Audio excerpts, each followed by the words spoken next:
सबसे ज्यादा पैसा मतलब सबसे बेस्ट फंड? अगर आप भी यही सोचकर निप्पॉन, एचडीएफसी या एसबीआई में अपनी मेहनत की कमाई लगा रहे हैं, तो ये वीडियो शायद आपका सबसे बड़ा लॉस होने से बचा सकता है। इन तीनों फंड्स के बीच एक ऐसी लड़ाई चल रही है जिसके बारे में रिटेल इन्वेस्टर्स को पता ही नहीं है। आज हम उस लड़ाई का पर्दाफाश करेंगे। देखिए, इंडिया के म्यूचुअल फंड मार्केट में आज 31 एक्टिव स्मॉल कैप फंड्स मौजूद हैं। लेकिन जब आप डेटा देखते हैं तो एक अजीब सी कहानी सामने आती है। हजारों करोड़ रुपए सिर्फ 3 फंड्स में क्यों डाले गए हैं? Nippon India small cap fund, HDFC small cap fund और एसबीआई स्मॉल कैप फंड। इन्हें स्मॉल कैप की दुनिया का बिग 3 कहा जाता है। लेकिन क्या साइज ही सब कुछ है? क्या सिर्फ इसलिए कि ये सबसे बड़े हैं, ये आपके पैसे के लिए सबसे सेफ या सबसे प्रॉफिटेबल है? आज हम एक फाइनेंशियल जासूस की तरह इन तीनों फंड्स का पूरा पोस्टमार्टम करेंगे। हम सिर्फ रिटर्न्स नहीं देखेंगे, हम इनके डीएनए में उतरेंगे, इनके सीक्रेट्स को उजागर करेंगे और ये पता लगाएंगे कि कौन सा फंड किस तरह के इन्वेस्टर के लिए बना है, एग्रेसिव, डिफेंसिव या बैलेंस्ड। ये वीडियो खत्म होने तक आपके पास सिर्फ डेटा नहीं बल्कि क्लैरिटी होगी। तो चलिए अपनी इन्वेस्टिगेशन शुरू करते हैं। लेकिन इससे पहले कि हम इन तीनों महारथियों की आपस में तुलना करें, एक सेकंड रुककर यह समझ लेते हैं कि आखिर यह स्मॉल कैप फंड भला क्या है। सोचिए, इंडियन स्टॉक मार्केट एक बड़ा सा शहर है। इस शहर में कुछ बहुत बड़ी बड़ी जानी मानी इमारतें हैं। रिलायंस, टीसीएस, एचडीएफसी बैंक, ये हैं लार्ज कैप कंपनीज हैं। फिर कुछ मीडियम साइज की बिल्डिंग्स हैं जो काफी तेजी से बड़ी बन रही हैं, ये हैं मिड कैप कंपनीज। और फिर आती हैं स्मॉल कैप कंपनीज। ये वो छोटी छोटी गलियों में तेजी से बनती हुई नई कंस्ट्रक्शन साइट्स हैं जिनमें आसमान छूने का पोटेंशियल है। ये कल की अमेजन या गूगल बन सकती हैं। इनमें ग्रोथ की भूख सबसे ज्यादा होती है, लेकिन साथ ही इनके साथ जुड़ा रिस्क भी सबसे ज्यादा होता है, क्योंकि हर छोटी कंस्ट्रक्शन साइट बुर्ज खलीफा नहीं बन पाती। अब सेबी, जो कि मार्केट का ट्रैफिक पुलिस है, उसका एक सीधा सा नियम है। कोई भी म्यूचुअल फंड जो खुद को स्मॉल कैप फंड कहता है, उसे अपने टोटल पैसों का कम से कम 65% हिस्सा इन्हीं छोटी हाई पोटेंशियल वाली स्मॉल कैप कंपनीज में लगाना होगा। बाकी का 35% पैसा फंड मैनेजर अपनी समझदारी से कहीं और लगा सकता है, चाहे वो मिड कैप में हो, लार्ज कैप में या फिर कैश में। तो जब आप एक स्मॉल कैप फंड में पैसा लगाते हैं तो आप असल में इन छोटी तूफानी रफ्तार से बढ़ने वाली कंपनीज की ग्रोथ स्टोरी पर दांव लगा रहे होते हैं। अब सवाल यह है कि इन तीनों फंड्स, निप्पॉन, एचडीएफसी और एसबीआई में से कौन इस दांव को सबसे स्मार्ट तरीके से खेल रहा है? चलिए अब इन तीनों फंड्स की कुंडली खोलते हैं और उनकी बेसिक डिटेल्स पर एक नजर डालते हैं। किसी भी एनालिसिस की शुरुआत होती है पहचान से। ये फंड्स कब पैदा हुए, कितने बड़े हैं, इन्हें चलाने का खर्चा कितना है।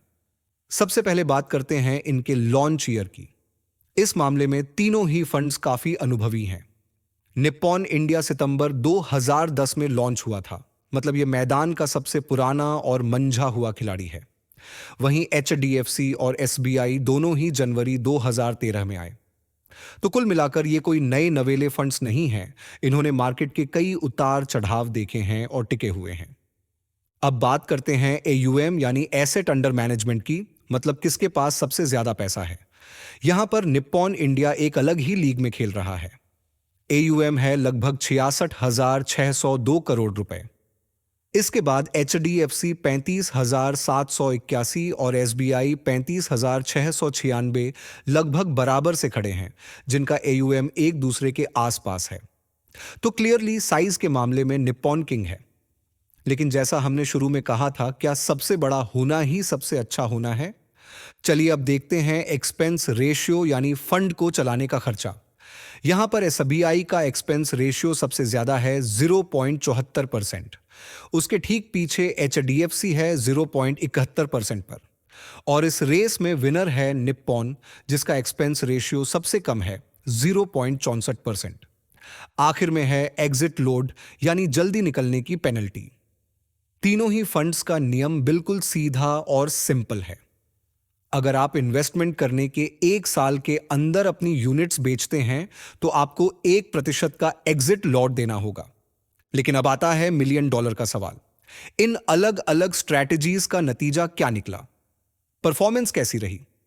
आगे बढ़ने से पहले एक जरूरी बात दोस्तों, अगर आपको यहां तक वीडियो वाकई काम का लगा है तो 1 सेकंड निकालकर वीडियो को लाइक जरूर कर दें ताकि यह और लोगों तक भी पहुंच सके। वैसे यह वीडियो सिर्फ और सिर्फ एजुकेशनल और जानकारी देने के मकसद से बनाया गया है। यह किसी भी तरह की फाइनेंशियल सलाह नहीं है। कोई भी इन्वेस्टमेंट का फैसला लेने से पहले अपने फाइनेंशियल एडवाइजर से सलाह जरूर लें। इन्वेस्टमेंट का हर फैसला आपके अपने रिस्क और रिस्पॉन्सिबिलिटी पर निर्भर करता है। याद रहे, हम सेबी रजिस्टर्ड फाइनेंशियल एडवाइजर नहीं हैं और आपके किसी भी फायदे या नुकसान के लिए हम या हमारा चैनल जिम्मेदार नहीं होगा। अपनी समझदारी से काम करें। चलिए अब आगे बढ़ते हैं। अब हम उस हिस्से पर आ गए हैं जिसका आप सबको सबसे ज्यादा इंतजार रहता है, रिटर्न्स। सबसे पहले देखते हैं, पिछले 1 साल में एचडीएफसी की परफॉर्मेंस सबसे अच्छी रही है। लेकिन जैसे ही हम लॉन्ग टर्म की पिक्चर देखते हैं, यानी 3 और 5, तो यहां पर निप्पॉन इंडिया क्लियर विनर है। इसने लगभग हर टाइम पीरियड में सबसे हाईएस्ट रिटर्न्स दिए हैं। अब बात करते हैं लमसम और एसआईपी रिटर्न्स की। अगर आपने इन तीनों फंड्स में 1-1 लाख रुपए लगाए होते तो लंबे समय में निप्पॉन इंडिया ने ही सबसे ज्यादा रिटर्न बनाकर दिया है। यही कहानी एसआईपी की भी है। 10 साल की एसआईपी में निप्पॉन ने अपने इन्वेस्टर्स के 12 लाख को लगभग 44 लाख बना दिया, जो बाकी दोनों से कहीं ज्यादा है। तो रिटर्न एनालिसिस का निचोड़ यह है कि लॉन्ग टर्म वेल्थ क्रिएशन के लिए निप्पॉन इंडिया आगे है, लेकिन स्टेबिलिटी के मामले में एसबीआई एक मजबूत दीवार है। लेकिन रुकिए, कहानी अभी खत्म नहीं हुई है। अब हमें सिक्के का दूसरा पहलू भी देखना होगा, रिस्क। चलिए अब इन तीनों फंड्स का रिस्क एनालिसिस करते हैं। सबसे पहले है स्टैंडर्ड डेविएशन, जो वॉलेटिलिटी बताता है। यहां पर एसबीआई का स्टैंडर्ड डेविएशन सबसे कम है, मतलब ये इन तीनों में सबसे कम रिस्की है, और निप्पॉन इंडिया का सबसे ज्यादा है।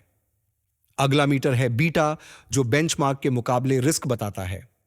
यहां भी एसबीआई का बीटा सबसे कम है, जो इसे सबसे सेफ बनाता है। लेकिन अब आता है शार्प रेशियो, जो बताता है कि रिस्क के बदले रिवॉर्ड कितना मिला। यहां पर निप्पॉन इंडिया बाजी मार जाता है। इसका शार्प रेशियो सबसे ज्यादा है, मतलब ये रिस्क को रिवॉर्ड में बदलने में सबसे माहिर है। और आखिर में है अल्फा, जो बताता है कि फंड ने बेंचमार्क से कितना ज्यादा रिटर्न कमाया। यहां पर क्लियरली एसबीआई का अल्फा सबसे अच्छा है। तो रिस्क के मामले में एसबीआई सबसे कम रिस्की है और निप्पॉन सबसे ज्यादा। तो हम वापस उसी सवाल पर आते हैं जहां से हमने शुरू किया था। इन तीनों में से कौन सा फंड आपके लिए बेस्ट है? देखिए, इस लड़ाई का कोई एक विनर नहीं है। असली विनर वो है जो आपकी जरूरतों और आपके टेम्परमेंट से मैच करता है। अगर आप एक एग्रेसिव इन्वेस्टर हैं जो हाई रिटर्न्स के लिए हाई रिस्क लेने से नहीं डरता, तो Nippon India small cap fund आपके लिए बना है, जो आपको तगड़े रिटर्न्स दे सकता है। लेकिन अगर आप एक डिफेंसिव या कंजर्वेटिव इन्वेस्टर हैं जिसे स्टेबिलिटी ज्यादा पसंद है, तो एसबीआई स्मॉल कैप फंड आपकी विकेट को गिरने से बचाएगा। और अब बात एचडीएफसी स्मॉल कैप फंड की। अगर आपको इन दोनों के बीच का एक बैलेंस चाहिए, एक क्वालिटी फोकस्ड और कंजर्वेटिव स्टाइल पसंद है, तो एचडीएफसी आपके लिए एक अच्छा ऑप्शन हो सकता है। यह उस युवराज की तरह है जो टीम को एक मजबूत बैलेंस देता है। तो आज का सबसे बड़ा टॉपिक यह है कि सबसे बड़ा फंड हमेशा बेस्ट फंड नहीं होता। बेस्ट फंड वो है जो आपके पर्सनल फाइनेंशियल गोल और आपके रिस्क लेने की क्षमता के साथ अलाइन करता है। अब मैं आपसे जानना चाहता हूं, आपका इन्वेस्टमेंट स्टाइल क्या है? क्या आप एक एग्रेसिव इन्वेस्टर हैं, एक डिफेंसिव इन्वेस्टर, या एक बैलेंस्ड युवराज? अपनी राय नीचे कमेंट्स में जरूर बताएं। और अगर आप फ्यूचर में ऐसे ही पावरफुल फाइनेंशियल लेसन मिस नहीं करना चाहते, तो AK विद ऑनलाइन चैनल को सब्सक्राइब करके बेल आइकन दबाना बिल्कुल ना भूलें।